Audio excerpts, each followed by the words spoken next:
करूं सप्रेम प्रणाम। अशुभ हरन मंगल करन धनी श्रीदेव चंद्र जी नाम। श्री प्राणनाथ निज मूलपति श्री मिहिरराज सुनाम। तेज कुंवरी श्यामा युगल को पल पल करूं प्रणाम। पिया जी को पल पल करूं प्रणाम। प्रथम लागू दो चरण को धनिये न छुड़ायो किन। लाख तले लालेड़िया मेरे जीव के ही जीवन। इन पांव तले पड़ी रहूं धनी नजर खोलो पातू। पलना वालू निरखु नेत्रे मेरे जीव के ही जीवन। मेरे जीव के ही जीवन।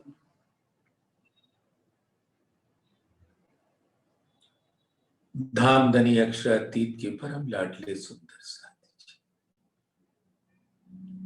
परम धाम में विराजमान आप सभी के मूल तनों के चरणों में कोटान को प्रणाम।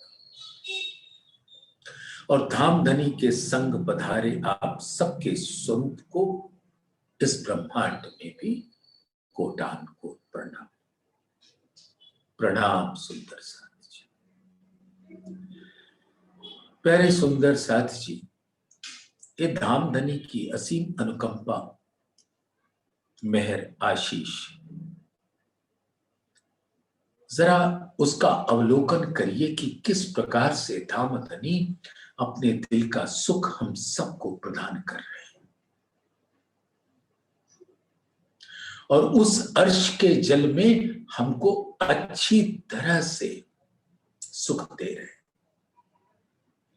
पाक न हो ये इन पानिए, चाहिए अर्श का जल। नहाइए हक के जमाल में, तब होइए निर्मल। निर्मल होने के तात्पर्य यह है कि आप अपने मूल स्वरूप में पहुंच जाएं। इस संसार में हम तन भी देखते हैं, इस संसार को देखते हैं, अंतरिक्ष को देखते हैं, लोगों को देखते हैं, 84 लाख योनियों को देखते रहते हैं। इसमें हम लिपटे हुए हैं और इससे परे होना ही निर्मलता है। जैसे मान लीजिए हम एक कीचड़ के दलदल में फंस गए हो, वहां से निकलेंगे, कोई सज्जन आकर हमको निकाल दिया उस दलदल से, लेकिन फिर अंग अंग हमारा उस मैले से लिपटा होगा।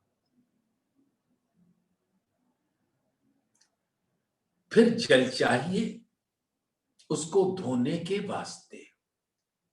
तो इस संसार में ब्रह्मात्माएं आकर जीव के सानिध्य में बैठकर ऐसा ही हो रहा है कि माया मानो माया के दलदल में धंसती चली जा रही।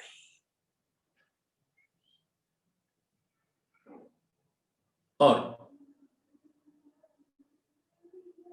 धनी देवचंद्र जी के तन में श्यामा जी विराजमान, तारतम ज्ञान आया। तो गोताखोर जैसे होता है ना, उसको कहते हैं मर्जिया, वाणी में मर्जिया शब्द आया है।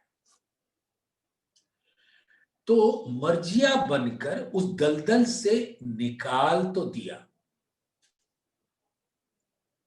फिर उन्हीं का दूसरे हिजाब में श्री प्राणनाथ जी का स्वरूप प्रकट हुआ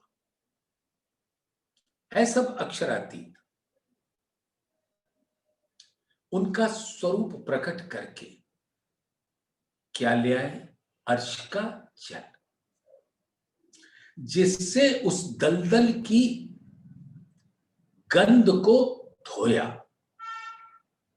और धोने के बाद ऐसा निर्मल कर दिया कि अब उस अपने नूरी स्वरूप को, परम धाम के स्वरूप को देख सकती है।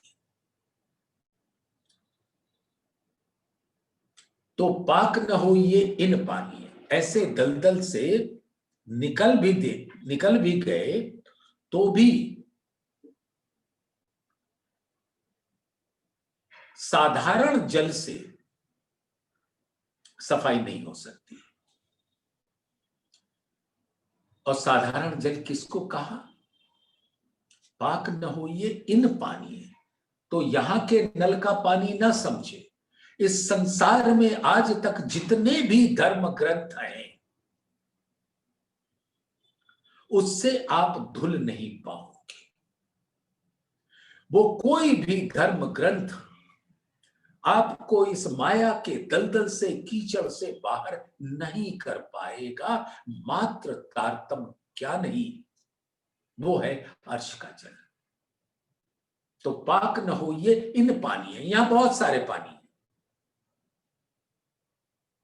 यानी बहुत सारे धर्म ग्रंथ है। सब दावा तो कर लेते हैं कि चलो अक्षरातीत पर ब्रह्म की पहचान करा दे, लेकिन पर ब्रह्म की पहचान तो पर ब्रह्म खुद करेंगे और कोई नहीं कर सकता, कोई नहीं करवा सकता। जितनी भी ब्रह्म लीला है उसमें एक अक्षरातीत है, जिनका जो नूर के स्वरूप है, उनका दिल नूर है। और उस नूर के अंदर दो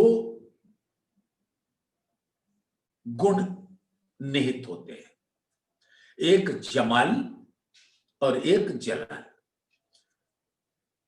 तो जब जमाली के गुण से प्रकट होते हैं तो वो नूर जमाल कहलाते हैं, जलाली के गुण से प्रकट होते हैं तो नूर जलाल कहते हैं तो वही अद्वैत, एक, वाहिद, अक्षरातीत।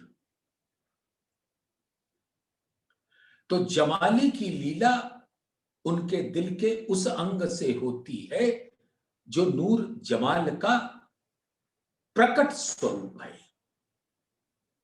श्यामा जी। तो अक्षरातीत ही श्यामा जी होए के सब रूहों का स्वरूप धारण करते हैं। और स्वलीला अद्वैत इसीलिए कहा जाता है कि उनके तन से, उनके दिल से ही सारी लीला होती है। परम धाम का स्वरूप एक अक्षरातीत का स्वरूप,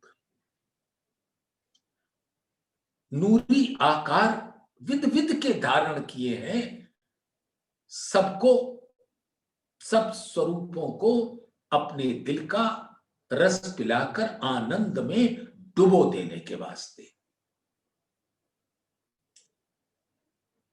25 पक्षों का नाम ले लो और उसके एक एक अंग का नाम ले लो, जो परिक्रमा ग्रंथ में संध्या बेला में हम सब उसका रसपान करते हैं। तो हर स्वरूप परम धाम में धाम धनी का है। सुंदर साथ हम लोगों के दिल में कभी कभी ऐसी सोच पैदा हो जाती है, बचा लेना अपने आप को। अक्षर ब्रह्म को न जाने क्यों अपने से अलग मान लेते हैं। स्वरूप एक, लीला दो, तो कई जगह कहा है, तो वो अक्षरातीत ही। जब सत्ता की लीला करते हैं तो अक्षर कहलाते हैं, जब इश्क की लीला करते हैं तो श्यामा जी कहलाते हैं। और दोनों के अंदर कौन बैठा? अक्षरातीत। एक अक्षरातीत के अलावे दूजा तो कोई है नहीं।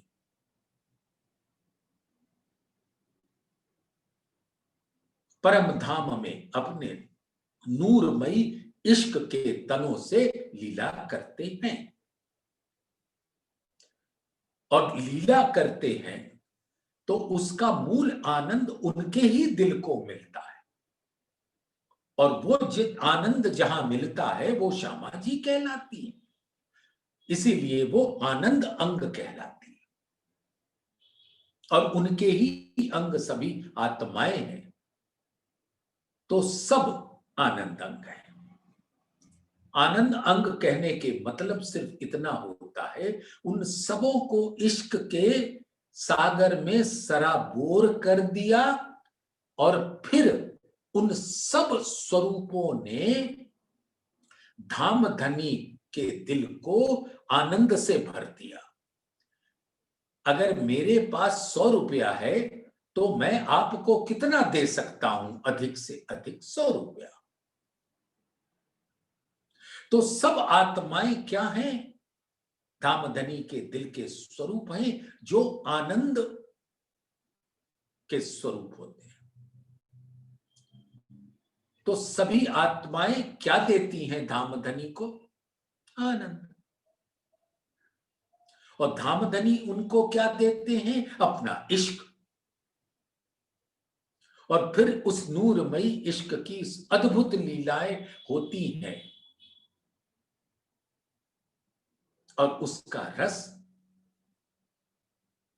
धामधनी अपने दिल में लेते हैं।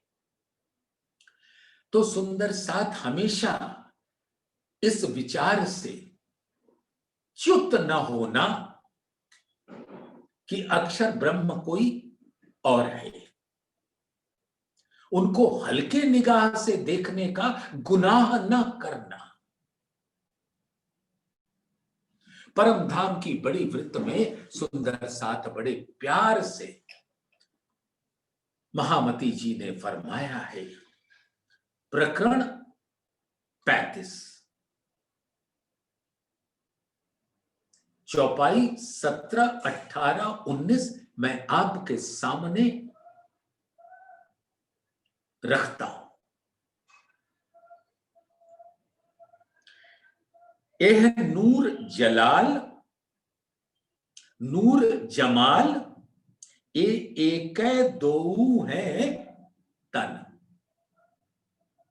यानी अक्षर और अक्षरातीत एक ही तन है, नूर के तन। लक्ष्मी तन है इनका, और महालक्ष्मी की तो हम कभी बात ही नहीं करते। तो उसी अक्षरातीत के तन, नूरी तन है लक्ष्मी जी। महालक्ष्मी कहो, लक्ष्मी जी कहो, लक्ष्मी जी कहो, जो कहना है कहो, शब्दों में तो कभी घुसना ही मत। तो लक्ष्मी तन है इनका, एक जात रोशन। सब उसी नूर के स्वरूप है, और सब एक जात है, हक जात।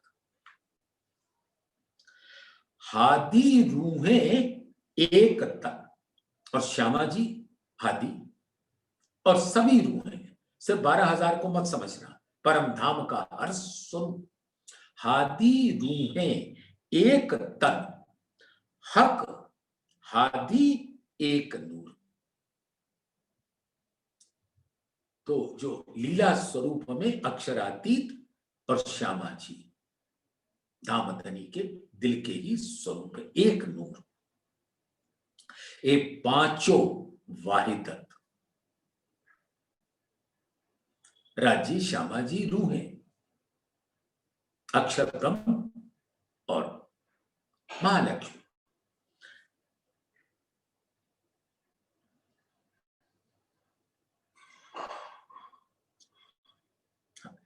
एह नूर जलाल नूर जमाल एक दो है तन, लक्ष्मी तन है इनका एक जात रोशन।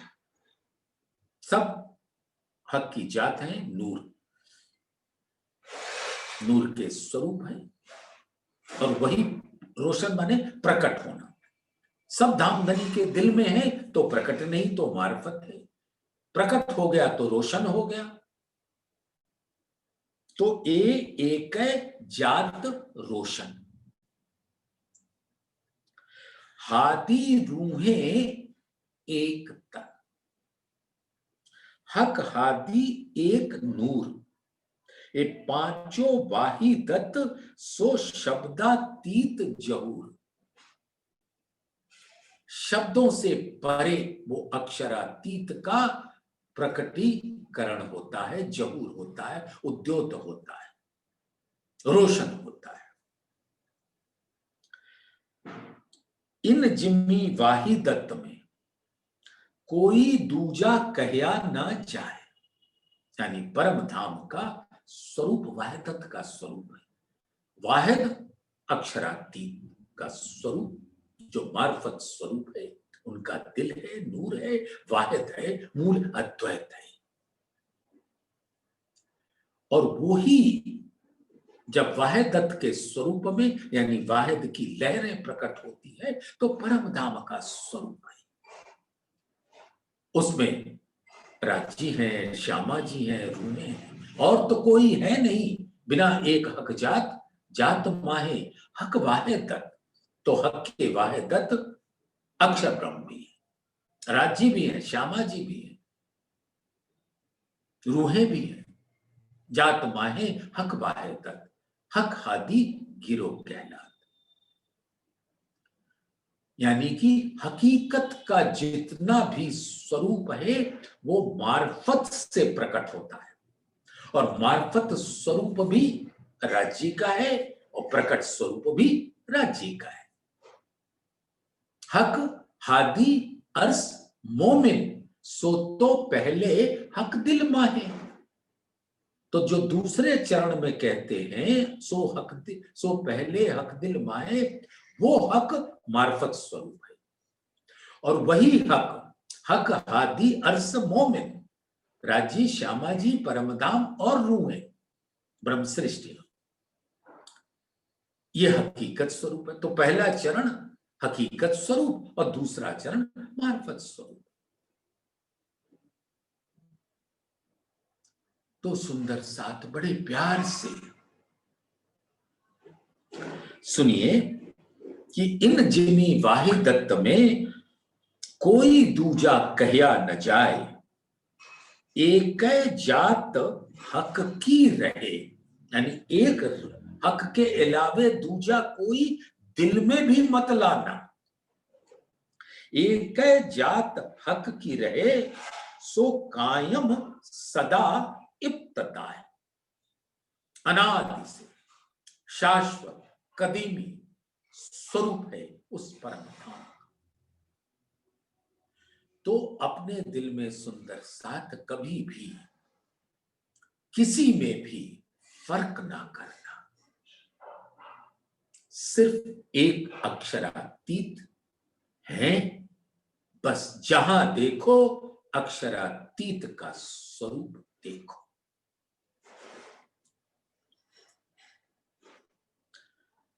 तो सुंदर साथ आपके ये कहा, बादल बरस्या रू अल्लाह, ए बूंदे लई जो तिन और कोई ना ले सकिया, बिना अर्स रूहन। अर्स रूहन के मतलब इस संसार में आने के पश्चात जितने निस्बतियां हैं, यानी जिनका मूल अंकुर परम धाम में है, जो ब्रह्म सृष्टि होने का दावा लेती है, नाम रखा ब्रह्म सृष्टि, दावा लिया परम धाम का, अंगना होने का, हुज्जत मिल गई, अंगना की अधिकार मिल गया, नाम दावा हुज्जत और भेक, और हुकुम ने उस भेक को धारण कर लिया। तो नाम दावा हुज्जत भेक और नजर, और रूहों की नजर और धामधनी की नजर। तो इस संसार में भी ब्रज लीला से लेकर आज दिन तक जितनी भी ब्रह्म लीलाएं संपादित हुई, वो सब स्वरूप राज्य के हैं, अक्षरातीत के हैं। हम लोग अक्सर आपस में बैठकर बातें करते हैं, ये स्वरूप ये, वो स्वरूप वो, नहीं नहीं इसमें ये नहीं, उसमें वो नहीं। अरे सुंदर साथ, इसमें क्यों फंसो? सिर्फ एक है राज्य। अब ब्रज लीला में प्रकटे तो कृष्ण जी कौन कहलाए? अक्षरातीत। और वो अक्षरातीत के ही स्वरूप ब्रज में राधा जी कहलाई, गोपियां कहलाई। अब अगर आप ये इन तीनों के द्वारा ब्रह्म लीला हो रही है, तो ब्रह्म लीला में एक ही तो अक्षरातीत है जो लीला करते हैं, दूजा तो कोई है ही नहीं। तो राज जी यानी कृष्ण जी, राधा जी और गोपियां, ये सारी ब्रह्म लीला किसकी? अक्षरातीत की। और अक्षरातीत के स्वरूप अक्षर ब्रह्म अभी आपने सुन लिया था। और उस अक्षर ब्रह्म के सुरताएं ईश्वरीय सृष्टि 24,000 गोपियां, इन सबके द्वारा अक्षरातीत ने विद विद के रूप धारण करके, जैसे परम धाम में विद विद के रूप धारण करके उनकी लीला संपादित हुई, इस संसार में भी ब्रज लीला संपादित हुई। और ऐसे ही अक्षरातीत की लीला रास में संपादित हुई। वही अक्षरातीत अपने हुक्म और जोश के साथ बसरी स्वरूप में पधारे।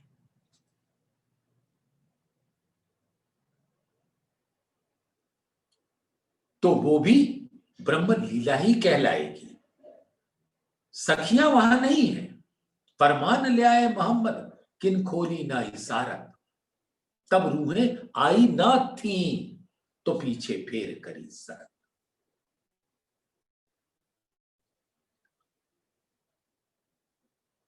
मोहम्मद कया मसीह आवसी, ईसा रूअल्लाह। तो बसरी स्वरूप ने फरमाया कि ईसा रूअल्लाह आएगी। मोहम्मद कया मसीह आवसी ले कुंजी लाहूत से, जब वो कुंजी आएगी यानी तारतम ज्ञान आएगा, तब से जागनी लीला प्रारंभ होगी। उसके पहले तो हो ही नहीं सकती। जागनी लीला माने तारतम की लीला, उसके पहले तो तारतम ज्ञान। ये ब्रह्मांड तो अनादिकाल से ऐसे बनते आए हैं, मिटते आए हैं, लेकिन तारतम ज्ञान तो इसी ब्रह्मांड में पहली बार उतरा। और आगे भी आने वाले ब्रह्मांडों में बनेंगे, मिटेंगे, क्योंकि वो अक्षर की तो लीला है, वो होती रहेगी। लेकिन तारतम न इसके पहले आया था और न इसके बाद आएगा। और तारतम का उजास, तारतम आया चौथे दिन में, 5वें दिन में उसका उजास हुआ, और 6ठे दिन में उस रोशनी में सब सुंदर साथ अपनी आत्मा को परम धाम में देख पाते चितवन के द्वारा। और जब वो पूरी निर्मलता को इस अर्श के जल से प्राप्त कर लेते हैं, तो वो अपने आप में 7वें दिन में धामधनी के चरणों में उनके मूल तन खड़े हो जाएंगे और सभी आत्माएं उनसे अरस परस हो जाएंगी। तो सुंदर साथ सिर्फ एक यही विचार अपने दिल में हम धर लें कि परम धाम में हर स्वरूप अक्षरातीत की, और यहां पर भी जो जो लीलाएं ब्रह्म लीला कहलाती हैं वो सब लीलाएं अक्षरातीत की, उनके बगैर तो कोई दूजा है ही नहीं।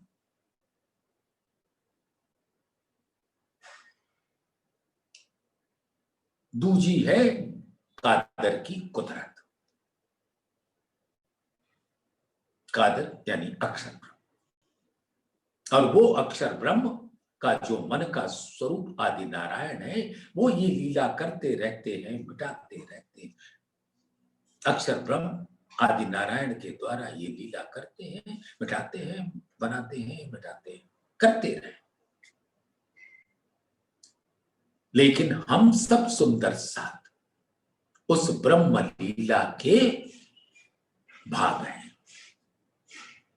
तो इस संसार में अब हमारे तन के नैनों से या दिल के नैनों से, दिल के वचनों से या इस तन के वचनों से सिर्फ धाम धनी का स्वरूप देखो और धाम धनी के गुण देखो, इसी को कहते हैं जागनी।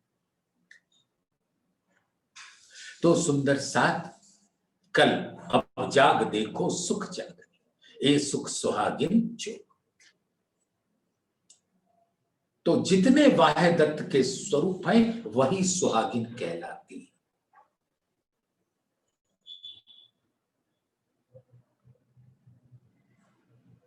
एक अक्षरातीत की वाहिदत है, हक की वाहिदत, वो परम धाम के अंदर उसका स्वरूप, और एक अक्षर ब्रह्म की वाहिदत है, अक्षर की वाहिदत, वो योग माया का ब्रह्मांड है। और वही जैसे परम धाम में धाम धनी का दिल वाहिद वाहिदत के रूप में अनंत रूप धारण करता है, वैसे ही अक्षर का दिल अनंत रूप धारण करता है योग माया के ब्रह्मांड। तो वो सब अक्षर की वाहिदत कहलाती है। ये बात एक बार दिल में सुंदर साथ डाल लो कि अक्षरातीत की वाहिदत और अक्षर की वाहिदत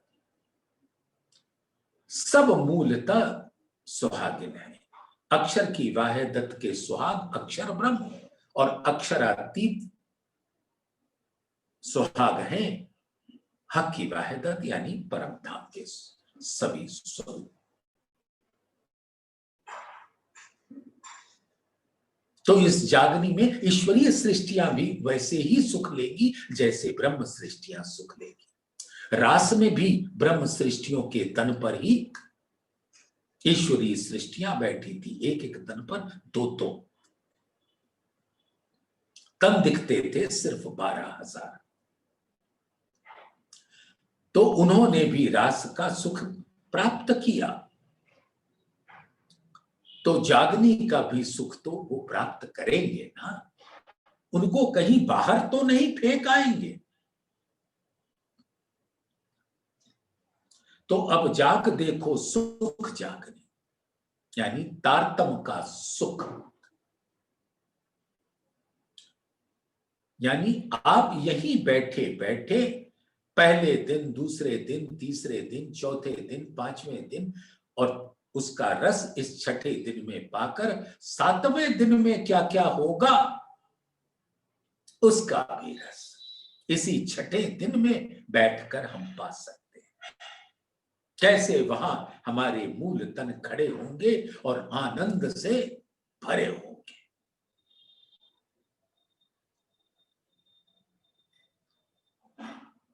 तो कल इस चौपाई पे हम सब से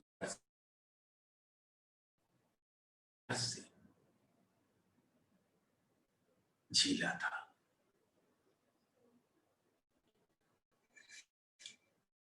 तो बस दिल में एक विचार तो अवश्य रखना सुंदर साथ, अगली चौपाई में झीलने के पहले। निर्मल होना फिर झीलना,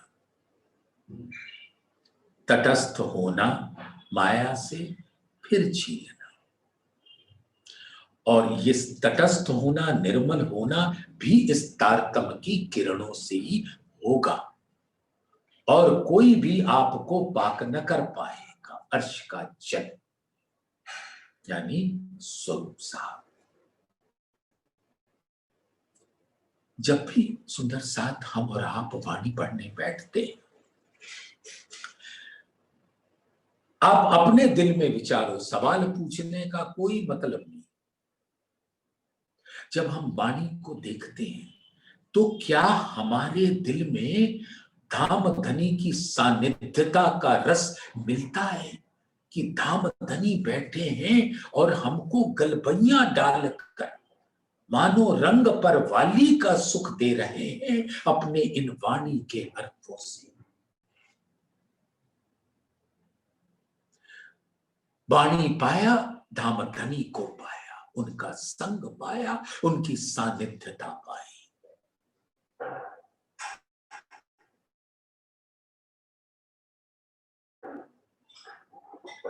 ये है इस वाणी का अद्भुत स्वरूप। तो इस जागनी लीला में पहले दिन से लेकर तीसरे दिन की लीला, और तीसरे दिन में जब अक्षर ब्रह्म दामधनी के हुक्म से पहुंच गए, वो सारी लीला आपको पता है, 90,000 अर्थों की गुफ्तगोई हुई।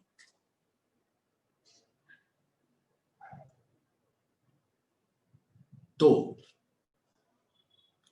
अक्षर की आत्म जब इश्क पाकर पहुंची और असराफील का स्वरूप आया, तो उनकी आत्मा जागृत स्थिति में धामधनी को भी देखती है, श्यामा जी को देखती है, रूहों को देखती है, लेकिन श्यामा जी और रूहें नहीं देखती, क्योंकि वो फरामोशी के आलम में है। और सुंदर सुंदर मीठी बातें सुनते हैं, कुछ कह भी देते हैं। पुखराज पहाड़ भी देखा, हौज कौसर भी देखा, जोए जमुना नदी भी देखा, बाग बगीचे दरख्त देखे, मेवे लटकते हुए को भी देखा, और जमुना जी के जल को उन्होंने बयान किया, शहद से भी मीठा और दूध से भी उज्जवल।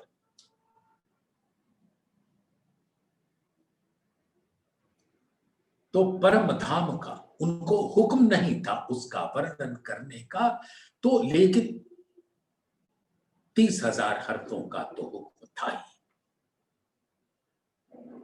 और जहां से होके लौटे वहां का थोड़ा थोड़ा अद्भुत स्वरूप का बयान किया। तो 3 लीला, पहले, दूसरे, तीसरे, और उस तीसरे लीला के अंदर जो परम धाम के अंदर बातें हुई, जो परम धाम का स्वरूप देखा, वो सारी लीला अब चौथे दिन में देवचंद्र जी के तन से प्रकट होना प्रारंभ हुआ, और जाकर अपना गंतव्य पाता है पूर्ण दोपहर का सूरज 5वें दिन में प्राणनाथ के स्वरूप से। और जितने ये स्वरूप हैं वो अक्षरातीत के हैं। जब ये बात दिल में जाहिर हो जाए तो फिर तो बात ही क्या है सुंदर साथ। तो इस चौपाई में हम कल थे, अब जाग देखो सुख जागनी, ए सुख सुहागिन जोग, 3 लीला, चौथी घर की। इन चारों को यामे भोग, या यामे भोग माने यानी जब तारतम उतरा देवचंद्र जी के कलेवर से, श्यामा जी को अक्षरातीत राज्य ने पिलाया। और जाकर उनके ही दिल में बैठ गए। कहां जाओगे? आपके आकार में बैठेंगे।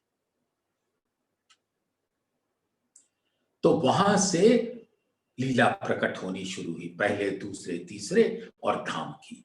ब्रजरास और धाम की पर जागनी की सुधनाएं। तो जागनी का जो असल स्वरूप है सुंदर साथ, वो अपने प्यारे प्राणनाथ ने तारतम का तारतम अंग इंद्रावती को अवतार। तो सुंदर साथ कहा न जाए सुख जागनी, सत ठौर के स्नेह, तो भी कहूं जिमी माफक नेक प्रकाशु ए। तो जागनी के सुख जो है, कया न जाए सुख जागनी, यानी तारतम के प्रकाश में अब परम धाम का स्वरूप, जो अक्षरातीत का ही स्वरूप है, उनके हर रंग को, उनके हर किरणों को और किरणों के हर पोर में रस भरा हुआ है। तो इस जागनी के ब्रह्मांड में आने के पश्चात ब्रह्म सृष्टि आई धाम से, अक्षर खेल देखन, खेल देख के जागिए, अब जागना है। खेल देख के जागिए, घर असलू अपने तन, जो हमारे मूल तन है, 7वें दिन में उठ खड़े होंगे और आत्माएं तो उनसे अरस परस हो जाएंगी। सत ठौर के स्नेह, स्नेह का एक ही मतलब होता है सुंदर साथ, धामधनी के दिल के अंदर अपनी सब रूहों के प्रति लाड़, वो ये स्नेह।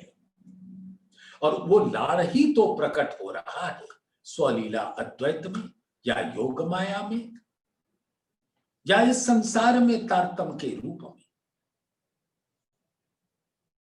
सत ठौर के स्नेह,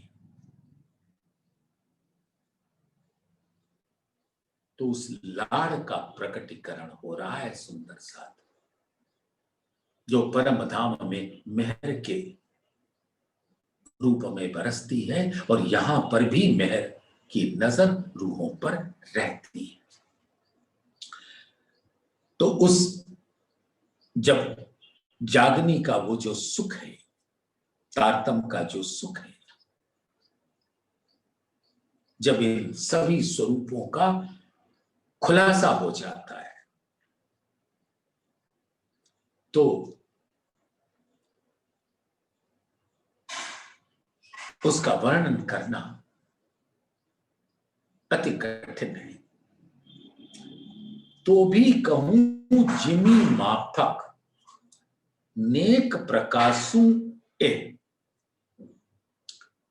रास का नूर और वृंदावन की शोभा का तो बयान मुश्किल है, तो अक्षरातीत धाम का बयान, उसके नूर का बयान कैसे हो। फिर भी धामधनी स्वयं अपने हुक्म से विराजमान होकर आवेश स्वरूप इंद्रावती के धाम दिल में विराज कर यहां का मसाला लेकर धाम के स्वरूप का खुलासा करते हैं। अब जगाऊं जुगत सो, उड़ाऊं सब विकार। विकार उड़ाना मतलब जो हमने पहले ही आपके समक्ष कहा था, निर्मल होना तारतम ज्ञान से, यानी कि माया का जितना भी कीचड़ है वो धुल जाएगा, तो यानी सब विकार हट जाएंगे।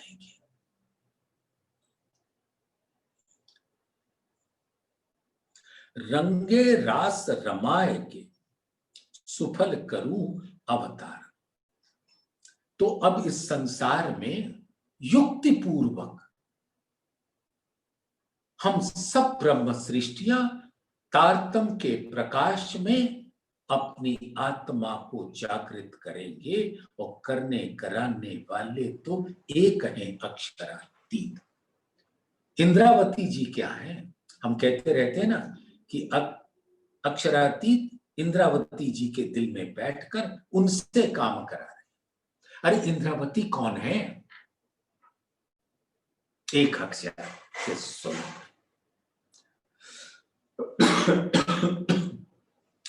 तो इंद्रावती कहो, आत्माएं कहो, श्यामा जी कहो, अक्षर ब्रह्म कहो, महालक्ष्मी कहो, परम धाम के स्वरूप को कहो, सारे स्वरूप तो एकमात्र अक्षरातीत के हैं।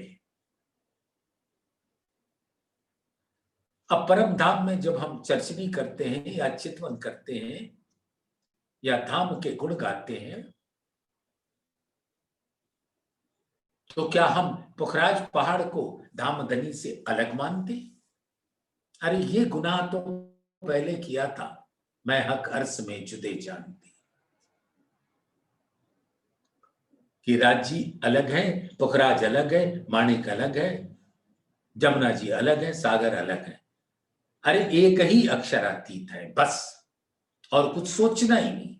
जितना सोचोगे, अगर निर्मल हो भी गए और सोचना शुरू कर दिया अपनी सपने की बुद्धि से, तो फिर गंध ओढ़ लोगे। तो इस संसार में आपकी जो सपने की बुद्धि को हटाना, जागृत बुद्धि देना, ग्रहण करने वास्ते निज बुद्धि के ज्ञान को, तो ये बड़े युक्ति पूर्वक देवचंद्र जी के तन से और प्राणनाथ जी यानी मेहराज के तन से, तन तो धारण किया हुआ है, लेकिन सबके अंदर अक्षरातीत का स्वरूप देखो। जो धाम धनी का दिल से गुण गाता है, तो उस गुण को गान में अक्षरातीत को देखो, उस तन में ना लिपटो। बस जिसकी नजर अक्षरातीत के दिल में आ गई, उनके स्वरूप पर आ गई, उनके चरणों में आ गई, तो वो तो पूरी तरह से ये सारे विकार हट के निर्मल हो जाएंगे। रंगे रास रमाए के, रास यानी कि उस इश्क की लीला जो धाम धनी का स्वरूप है, इल्म के अंदर बैठी है। रंगे रास रमाए के सुफल करूं अवतार, यानी इस संसार में आने का उद्देश्य पूरा हो जाए। इसको भी ऐसे समझ लेते हैं कि इंद्रावती जी तारतम का अवतार है, वाणी ही कहती है। तो सुफल करूं, अरे तारतम तो अपने आप में सफलतम है, उसको क्या सफल बनाना। तो इस प्रकार से युक्ति पूर्वक आपको इस जागनी रास में इश्क का रस पिलाकर इस इल्म से आपकी आत्मा को परम धाम के स्वरूप में जागृत कर दूंगी। महामती जी फरमाती। अब दुख ना देऊं फूल पाखड़ी, ये मुझे बहुत प्यारी चौपाई लगती है। कितना प्यार करते हैं राज्य हम लोगों से, और हम कुछ नहीं करते है? अब दुख ना देऊं फूल पाखड़ी, अरे भाई आपने बहुत दुख झेले, अब मैं आपको दुख नहीं दूंगी, इतना भी दुख नहीं दूंगी कि एक मान लो गुलाब का फूल कोमल कहलाता है इस संसार में, नूर की कोमलता जो उसका गुण है वो तो इससे अनंत गुना कोमलता रखता है। राजी के चरण कमल उससे अनंत गुना कोमल है। धाम की रेती है वो भी अनंत गुना कोमलता रखती है। लेकिन इस संसार में क्या करूं, तो भी कहूं जिमी माफक। तो एक गुलाब के फूल की पंखड़ी यहां कोमलता का प्रतीक होती है। तो उस फूल की पंखड़ी को अगर मैं आपके ऊपर फेंकूं और उससे जितना कष्ट आपको होगा उतना भी ना दें। अब दुख ना देऊं फूल पंखड़ी, अब उतना भी कष्ट अब आपको आने नहीं दूंगा। प्रीतम मेरे प्राण के अंगना आत्म नूर, मन कल्पे खेल देखते ए दुख करूं सब दूर। तो अब दुख ना देऊं फूल पाखड़ी, देखूं शीतल नैन। अब धाम धनी की मेहर परी, नजर की कबाए तले सब रूहों को धाम धनी अपने गोद में ले लेते। इसी जागनी के जागनी यानी तारतम का प्रकटीकरण, तारतम ही जागनी का स्वरूप होता है। तो वो स्वरूप जब सुंदर साथ इस बात को अपने दिल में धारण कर लेगा, क्या कि हम एक हक जात हैं, और जैसे मूल मिलावे को देखो सुंदर साथ, राजी श्यामा जी रू है और परम धाम का स्वरूप तो उस मूल मिलावे के अंदर ही प्रकट होता है। अव्यक्त रूप से वहां है, लेकिन तारतम के प्रकाश में हम और आप उसे देख सकते हैं। और बिल्कुल ठीक वैसा ही स्वरूप धामधनी के आवेश स्वरूप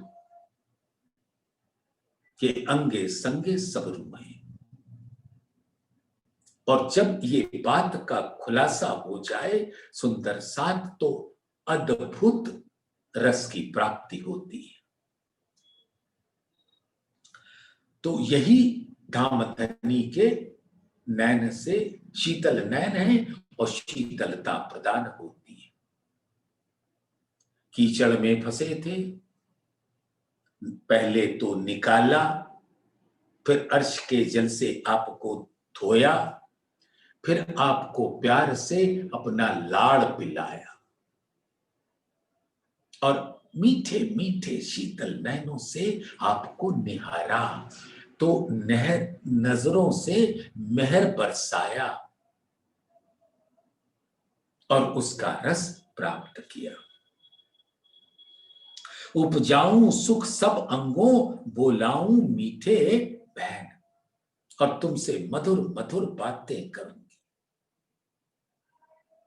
नामधनी कह रहे हैं प्रकट में महामती जी, उपजाऊं सुख सब अंगों, आपके अंग अंग के अंदर, यानी आपके दिल के अंदर, दिल का ही प्रकट स्वरूप अंग होते हैं। उपजाऊं सुख सब अंगों, यानी आपके दिल में वो इश्क का रस भर दूंगी। बोलाऊं मीठे पैर, यानी दीदार भी देंगे, आपको प्यार भरी नजरों से देखेंगे भी, निहारेंगे भी, और आपसे मीठी मीठी बातें करेंगे और आपको आलिंगन बद्ध करेंगे, क्योंकि अक्षरातीत के अलावे रूहें कुछ और ना सुन सकती हैं, ना सुनना चाहती हैं, ना कुछ देख सकती हैं, ना देखना चाहती।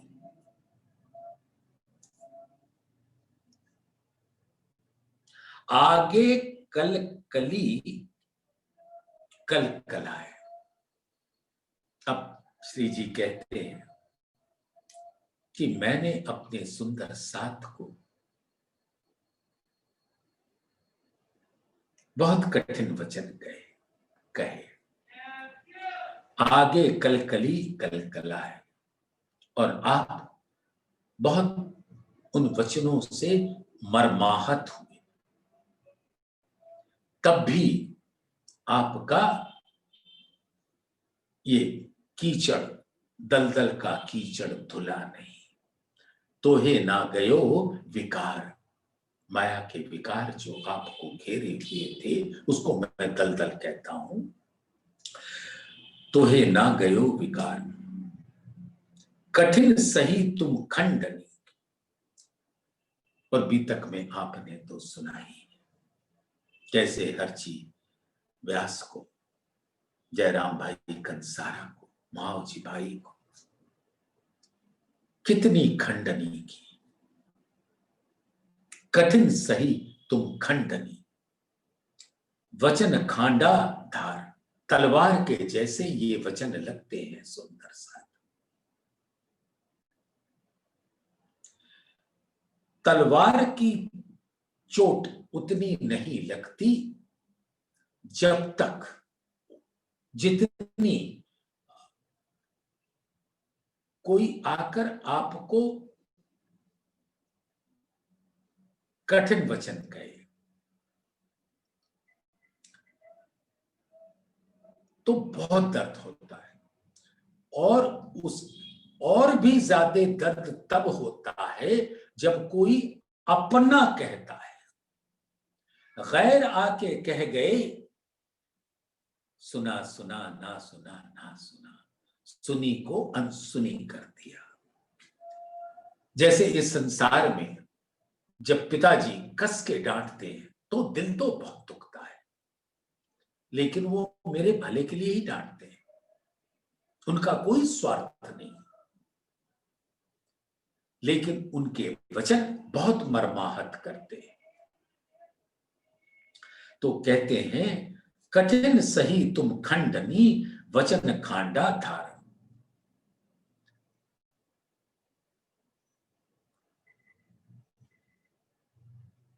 तो ये ऐसे तलवार के माफक धार रखने वाले कठिन वचन आपको कहे। चिंतामणि को कितना फटकारा, काला कुत्ता उनके दिल में बता दिया, अहंकार का स्वरूप। सो ए वचन मोहे सालही, कठिन तुमको जो कहे। अब अक्षरातीत अपने सुंदर साथ को लाड़ पिलाते हैं, लेकिन इस संसार में वो कठिन वचन जो कहे, अब उनको बहुत बुरा लग रहा है कि हमने अपने प्यारे सुंदर साथ, जो धाम में हमारा एक क्षण भी संग नहीं छोड़ते थे, मैंने उनको क्यों इतने कठिन वचन कहे। सो ए वचन मोहे सालही, कठिन तुमको जो कहे। सुहागनियों को निद्रा मिने, मूल घर बिसर गए। अब ये जो सुहागिन नार है, अपना सब कुछ भूल गए, तो मैंने प्रयास किया कि उनको झकझोरूं, उठाऊं, लेकिन वो तरीका अब धामधनी ने सोचा सही नहीं। अब इनको तो प्रेम से जगाऊंगा।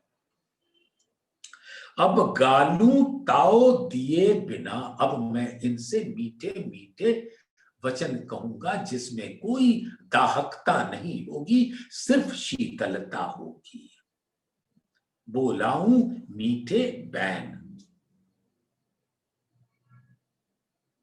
अब गालूं ताओ दिए बिना, करूं सो रस कंचन। सुंदर साथ बड़े प्यार से धामधनी के इन वचनों को सुनो। कंचन, सोना कंचन कैसे बनता है?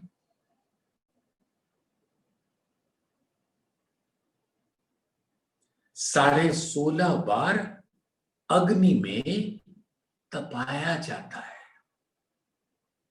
फिर उसका स्वरूप अति लाल होकर निखरता है, और वो लालिमा धामधनी के दिल के का इश्क स्वरूप होता है। अब वो इश्क से रंग जाती है और वो कंचन का स्वरूप हो जाती है।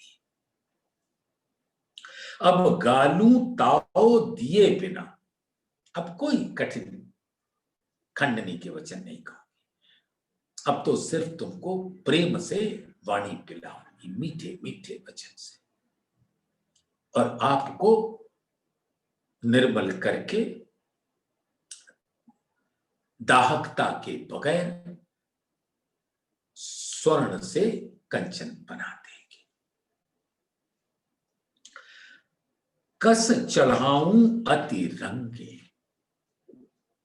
अब बहुत परीक्षा आपकी ले ली, अब तो आपको अपने कबाए में लेकर अपने दिल के हर रंग, नूर के रंग और हर रंग में अनंत रस कस चढ़ाऊं अति रंगे, दो पेर करूं धन धन। उत भी धन धन, इत भी धन धन, पर आत्म भी धन धन, आत्म भी धन धन।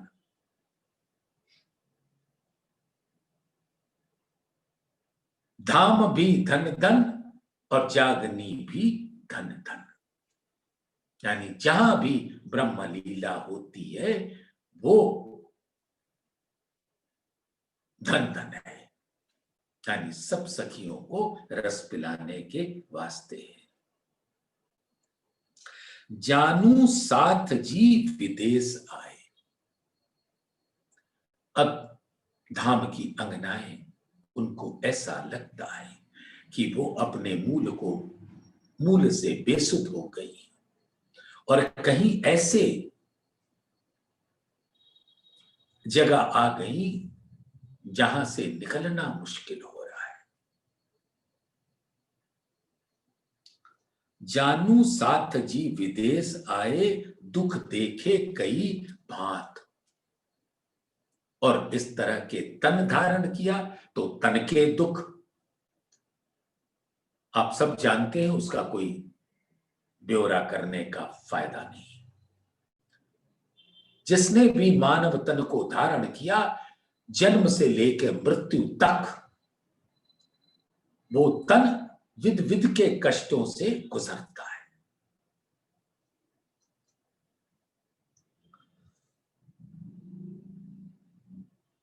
तो दुख देखे कई भांत, और मन के अधीन जीव, इब्लीस मन पे बैठा, मन घुमा देता है जीव को, उसको बुद्धिहीन कर देता है, विवेकहीन कर देता है, उसको मानो अंधा बना देता है, जैसे वो धृतराष्ट्र अंधा था।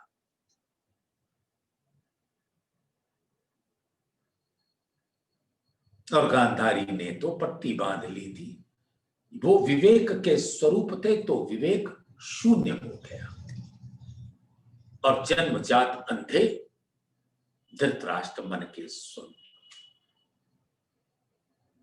ऐसा जीव जो मन का स्वरूप होकर बैठा है, मन का गुलाम, और विवेक जी ने पट्टी बांध ली, तो कैसे कर्म होंगे दुर्योधन दुशासन के, कौरवों के? और उसको आग लगाने के लिए शकुनी भी आ जाते हैं।